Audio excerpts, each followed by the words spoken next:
Hi, Big Jim here on Lucille Marie, working on the fore-cabin remodeling. And what I'm doing right now is cutting some furring strips for the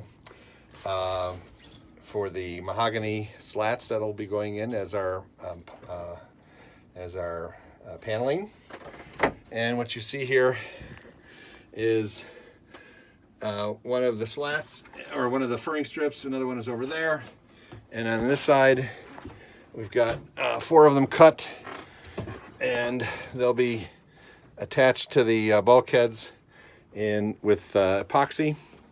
I'm going to try something different this time. I was using West System epoxy for the furring strips in the overhead, in the headliner, and I had some initial problems with it bonding to the old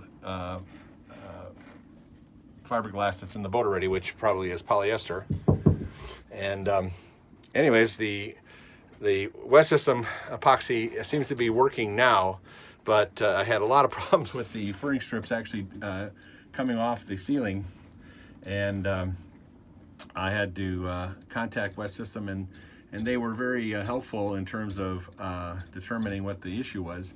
And basic concepts are that epoxy will adhere to polyester, or the West System epoxy will adhere to polyester, but what you have to do is, first of all, rough up the surface, and then make sure you wet it out with unthickened epoxy so that it has a chance to bind to that surface.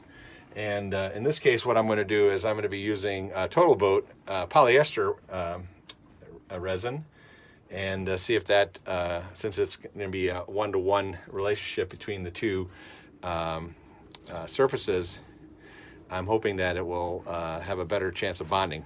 Fortunately, right now it's still spring, and the weather is very cold. It's in the 40s, and it seems to be dropping right now. It's very cold and wet right now, so I won't be doing any of that bonding today. I did bring the Total Boat epoxy with me, but I'm not going to use it today. Anyways, so what I'm doing here is running the furring strip vertically, and that will be adhered to the side of the hull there. And then I've got a couple different kinds of insulation. I've got this rubber insulation here that's 17 inches long and 1/4 inch thick. I've been using that in various other places. You can see it up here.